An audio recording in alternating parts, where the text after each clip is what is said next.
नमस्कार। लाल किताब की दुनिया में आपका बहुत बहुत स्वागत है। ये जो चार्ट हमने लगाया है इसी पे आगे चर्चा होगी। इसमें आप देखेंगे कि जातक के जन्म समय का जो ग्रह है वो शुक्र है, और शुक्र वर्षफल में जब 8वें वर्षफल में जब लगन में आता है तभी इस 35 साला दशा की शुरुआत मानी जाती है लाल किताब दशा में। इसके पहले का जो पीरियड है वो सामान्य रूप से जो ग्रह हैं उनका चलता है। तो इस कुंडली को देखिए, 8वें वर्ष की कुंडली भी हमने लगाई हुई है और आगे इसी कुंडली के ऊपर हम चर्चा करेंगे।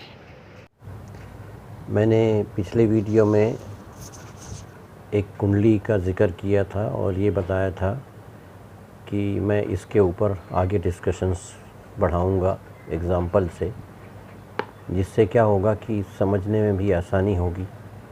और मैंने आपको ये भी सजेस्ट किया था कि आप अपने घर के लोगों की, अपने जान पहचान की ऐसी कुंडलियाँ एनालाइज़ करें इस थ्योरी के ऊपर जिनके बारे में आपको बहुत कुछ पता हो, तो इवेंट जो वेरिफिकेशन है वो उसके लिए ज़्यादा अच्छा रहता है।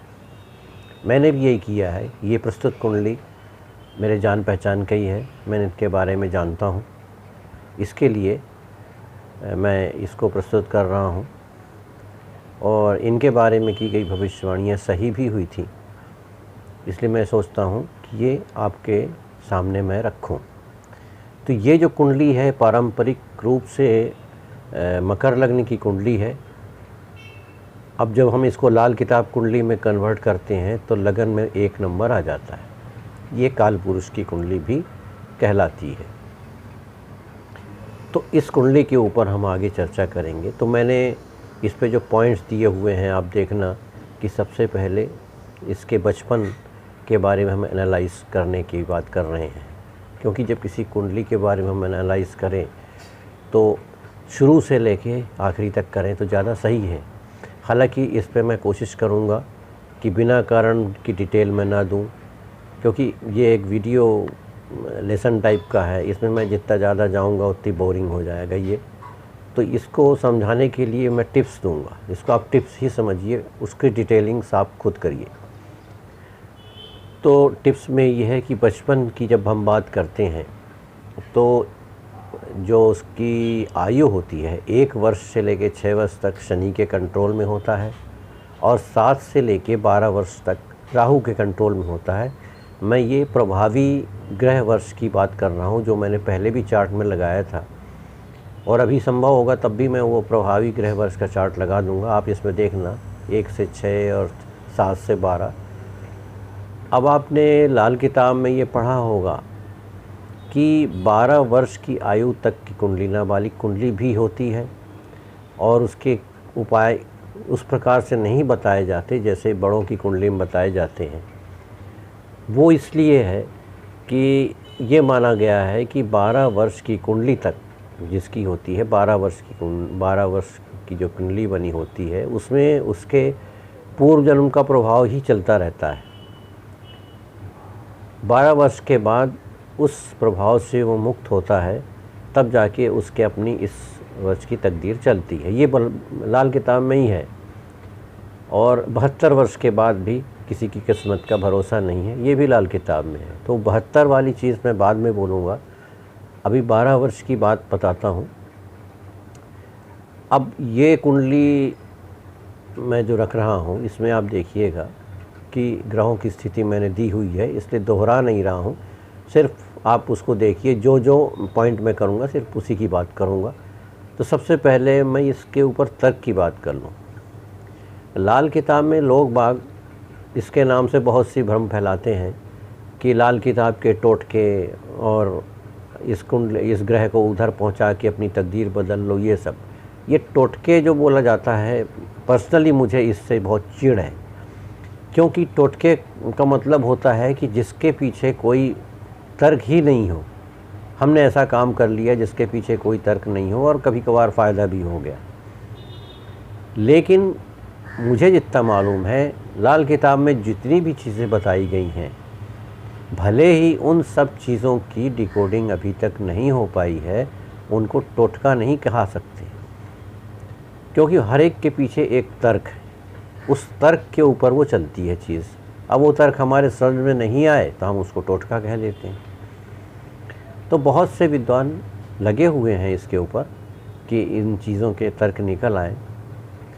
तो मैं इसी पे आगे बढ़ता हूँ कि इसकी बचपन के बारे में। तो 1 से 6 और 7 से 12 रूलरशिप शनि की और 12 की। अब देखिए इसका तर्क मैं समझा रहा हूँ आपको कि कोई भी चीज़ लाल किताब में अंधाधुंध नहीं कही गई है। अब जब आप लेंगे 1 से 6 में शनि है और 7 से 12 में राहु है, यहाँ पे 11वां घर फिर इन्वॉल्व होता है, जिसमें हमारे किस्मत का तिलिस्म रखा हुआ है, खजाना रखा हुआ है।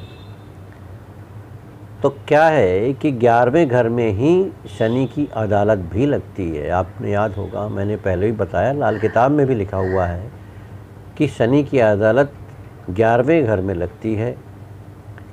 और राहु जो है सरकारी वकील और केतु जो है वकील सफाई होता है। केतु पिछले जन्म के कर्मों के जो ब्यौरा है उसका सब डेटा लेके उपस्थित होता है। अब वो रजिस्टर में लेके आता है कि आज के ज़माने के हिसाब से लैपटॉप में लेके आता है। ये बात एक ही ये बात है, डेटा तो डेटा है। अब इसको ये क्यों कहते हैं कि हम 12 वर्ष की आयु तक के बच्चों का उस तरह से उपाय नहीं करवा सकते या नहीं करवाना चाहिए जो हम बड़ों के लिए करते हैं।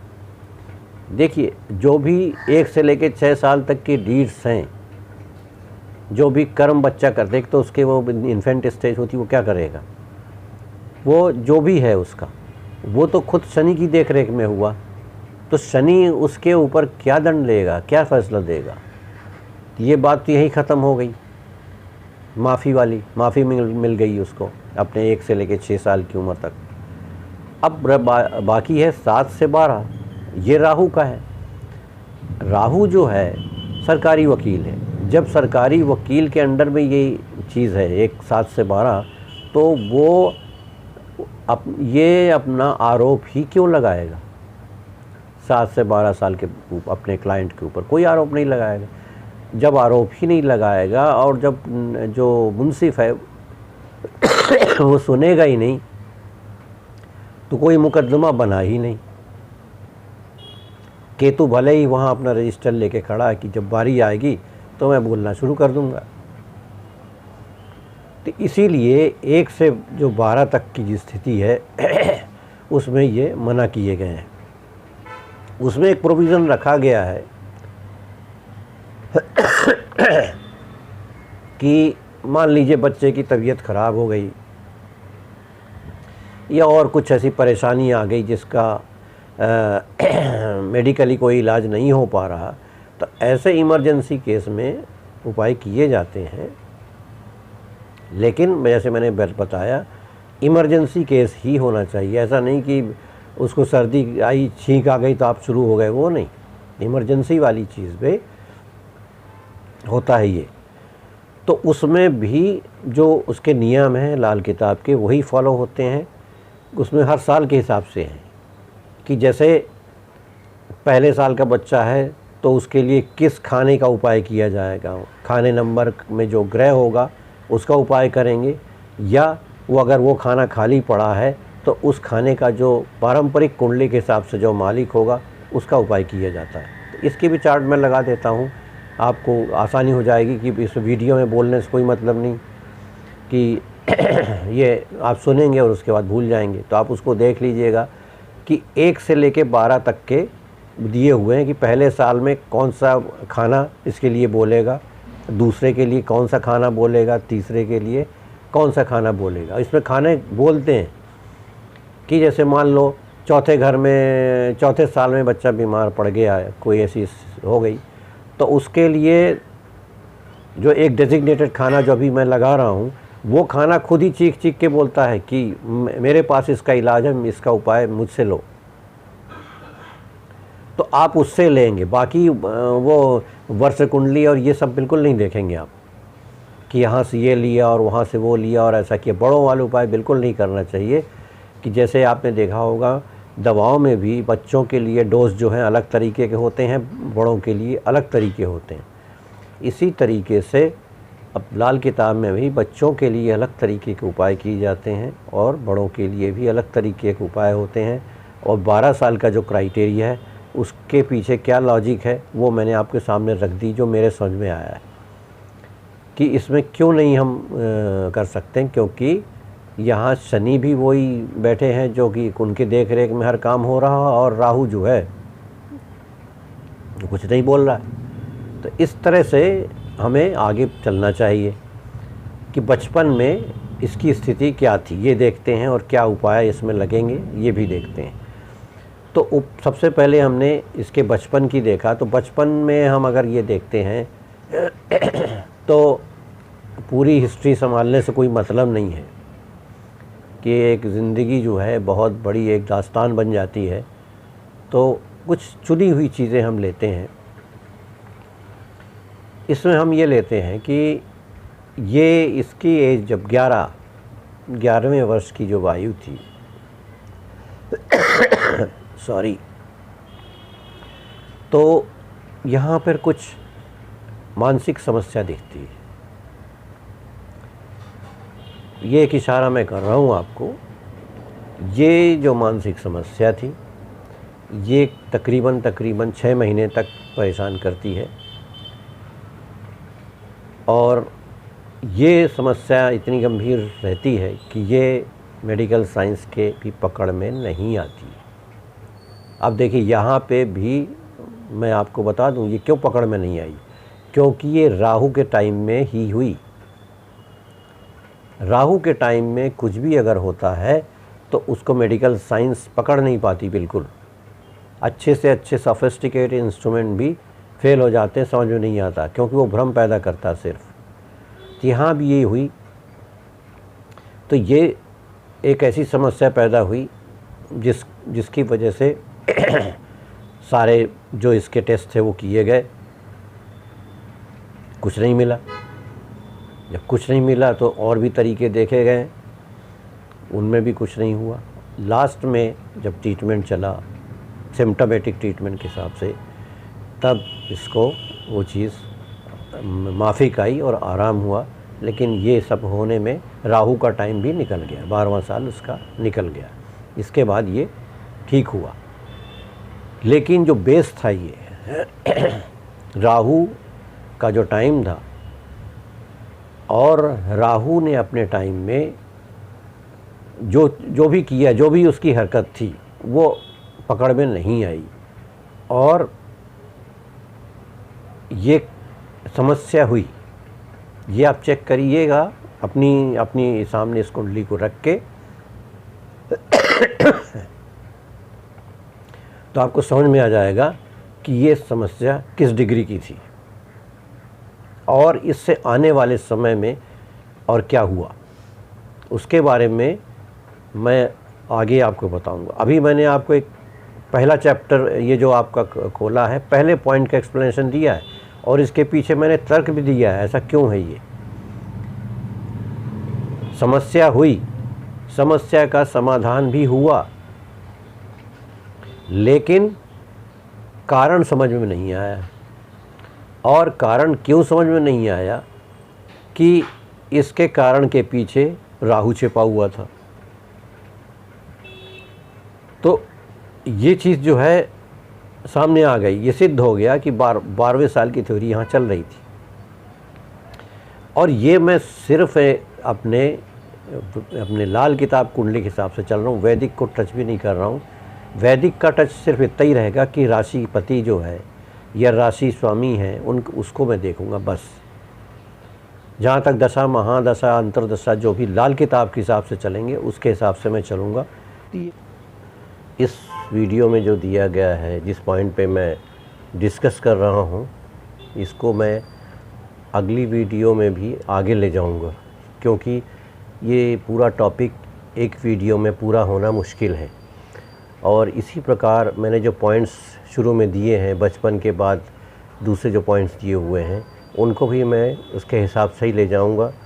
ज़रूरत पड़ा तो एक वीडियो, ज़रूरत हुआ तो 2 वीडियो। इस तरह से मैं चाहता हूं कि मैं कोई भी चीज़ छोड़ूं नहीं जिससे आपको परेशानी हो। और दूसरी बात, मैं इस पे डिटेल में इसलिए और देना चाहता था कि इसमें उपाय वाला पार्ट भी कवर हो जाएगा। उपाय वाला जो टॉपिक आता है ना, वो कैसे कि जैसे 12वें साल तक जो है कोई उपाय नहीं करते, और अगर बहुत ज़रूरी हुआ जब करते हैं तो किस प्रकार किया जाता है। इसके लिए मैंने एक चार्ट लगाया है कि नंबर 1 साल का शिशु अगर है, उसको कोई प्रॉब्लम आई है हेल्थ की, ये बहुत ज़रूरी है करना, तो उसके लिए कौन सा खाना देखते हैं। जो खाना देखते हैं वो पारंपरिक कुंडली के हिसाब से वहाँ पे कोई राशि जो आई हुई होती है उसको देखते हैं। अगर वो खाना खाली है तो उस खाने के मालिक ग्रह को लेते हैं। उस मालिक ग्रह की स्थिति अगर ठीक है, कोई किसी सुधार की ज़रूरत नहीं है, तो उपाय की भी कोई ज़रूरत नहीं होती ज़बरदस्ती उपाय करने की। क्योंकि बिना कारण आपका पेट भरा है और आपने खाना खा लिया तो बदहज़मी तो बिल्कुल लाजमी है, होना ही है। तो इसलिए मैंने आप जो अभी इसमें लगाया हुआ है चार्ट में, आप देख लेना उसको। उसमें छोटा सा चार्ट है कि पहले साल से लेके 12 साल तक हुआ है इसमें। तो ये उपाय वाले में हिस्से में मैं एक चीज़ और ऐड करूँगा कि हम ये इसलिए बताना ज़रूरी है कि मेरे पास कई जो आदरणीय दर्शक हैं वो पूछते हैं कि हमारा ये ग्रह इस खाने में है कि इसका क्या उपाय होगा। मैं ये कहना चाहता हूँ कि लाल किताब के उपाय अगर इतने ही सिंपल होते बताना और करना, तो अभी दुनिया में कोई भी ऐसा व्यक्ति नहीं होता जिसको तकलीफ़ होती। ये उपाय एक 5 स्टार के मेनू कार्ड जैसा है, आप देखिए, जिसमें हर तरह के पकवान, हर तरह के ड्रिंक्स, हर तरह का खाना पीना रखा हुआ है, सब मिलता है इधर। बस जेब में पैसा होना चाहिए। पैसा मतलब पैसे के रूप में आपका नसीब होना चाहिए और खर्च करने लायक होना चाहिए, मतलब राशिफल वाले होना चाहिए। कई चीज़ें हैं जो इसमें होती हैं। अगर लाल किताब के उपाय हम करते जाएं तो हम कभी दुखी ही नहीं होंगे। फलाने घर को फलाने जगह पहुंचा दिया, हमने अपना बुरा वक्त काट दिया, ऐसा नहीं होता है। तो ये इसी में रिलेट होगा कि हम ईश्वर को धोखा नहीं दे सकते। उन्होंने जिस तरह से भेजा है उतना तो भोगना ही पड़ता है। हाँ, वो प्रोविज़न अगर किया हुआ है उनने कि इससे आपको छुटकारा पाना है तो आप फला कर लो, तो ठीक है, ये हो जाता है। लेकिन ऐसा नहीं है कि एक ग्रह बता दिया आपने कि मेरा फला ग्रह 8वें भाव में है तो उसका उपाय बता दीजिए। किसी विद्वान ज्योतिषी ने उसका उपाय बता भी दिया, किसी काम का नहीं हुआ, लगा ही नहीं हुआ उपाय। बदले में क्या हुआ, उस आदमी को गालियाँ पड़ने लगी, किसको तो कुछ आता ही नहीं। तो ये चीज़ जो है कब होती है कि जब आप बगैर थॉरो एनालिसिस किए ये प्रैक्टिस करने आ जाते हैं। तो कई चीज़ें बहुत ही ऐसी हैं कि आपकी मतलब ये मेनू जैसा मैंने बताया है 5 स्टार का मेनू है, उसमें हर चीज़ है। लेकिन उस मेनू में कुछ नियम कानून भी होते हैं। कुछ चीज़ें आपको तदबीर और तकदीर के कॉम्बिनेशन से मतलब पाना पड़ता है, कुछ चीज़ें आपको वैसे ही मिल जाती हैं। तो ये एक बहुत बड़ा रहस्य है। अब ये कुछ लोगों ने इसको भ्रम फैलाया है कि कोई आपको कष्ट दे रहा घर में ग्रह, उसको आप फला उसमें पहुंचा दो खाने में तो वो शुभ हो जाएगा और उसकी कष्ट आपको मिलेगा नहीं। ऐसा नहीं होता है। वो उसमें अगर उसका है तो ही होगा, नहीं तो नहीं होगा। इसमें भी है, ये 12 साल वाला जो चक्कर है, इस पर भी यही होता है कि अगर पहली कोशिश तो आपको ये करना चाहिए कि इतने छोटे बच्चे 1 से लेकर 12 में कोई उपाय किए ही ना जाएं। अगर बेहद ज़रूरी हैं तो ही किए जाएं। तो मतलब क्योंकि पिछले जन्म का कर्म भी ऑपरेट होता रहता है एज़ पर लाल किताब। तो पिछले जन्म का कर्म ऑपरेट हो रहा है, बीच में आपने उपाय की टांग भी फंसा दी उसमें, तो उसका रिजल्टेंट प्रोडक्ट क्या आएगा ये कहना बड़ा मुश्किल होता है। तो पहली कोशिश तो ये बने कि ना किए जाएं। दूसरी कोशिश अगर बिल्कुल जानलेवा ही हो जाए तो किए जाएं, लेकिन सोच समझ के किए जाएं। तो इस टॉपिक को मैंने जो आपके शुरू में लिस्ट बताई है, उस लिस्ट के हिसाब से अभी ये टॉपिक कंप्लीट नहीं हुआ। इसमें मैंने कुछ चीज़ें आपको बताई हैं और इसी को मैं आगे एक्सप्लेन करूँगा अगली वीडियो में। तब आपको समझ में आएगा कि इन चीज़ों को हम कितने डिटेल में देखना चाहिए। हमें किसी भी उपाय को बताने के पहले पूरी डिटेल में जाना चाहिए। और ये मैंने निकाला है अपने समझ से, अपने एक्सपीरियंस से, और मुझे जितनी शिक्षा मिली है, जो जितना एक्सपीरियंस मिला है, वो मैंने आपको बांटने की कोशिश की है। तो मुझे उम्मीद है कि आप उसको देखेंगे और झटपट उपाय खोजने के पहले आप इस पे थोड़ा सा गौर फरमाएंगे कि हमें क्या मिला है और क्या मिलना चाहिए। तो मैं एक छोटी सी एक कहानी एक छोटी सी कहानी कह के मैं आपको ये ख़त्म करता हूँ वीडियो। कि बहुत साल पहले मैं अपने एक मित्र के साथ, जो स्वयं ये पब्लिसिटी लाइन से जुड़े हुए थे, एक बहुत बड़े इंडस्ट्रियलिस्ट के घर गया था। वो ले गए थे ज़बरदस्ती।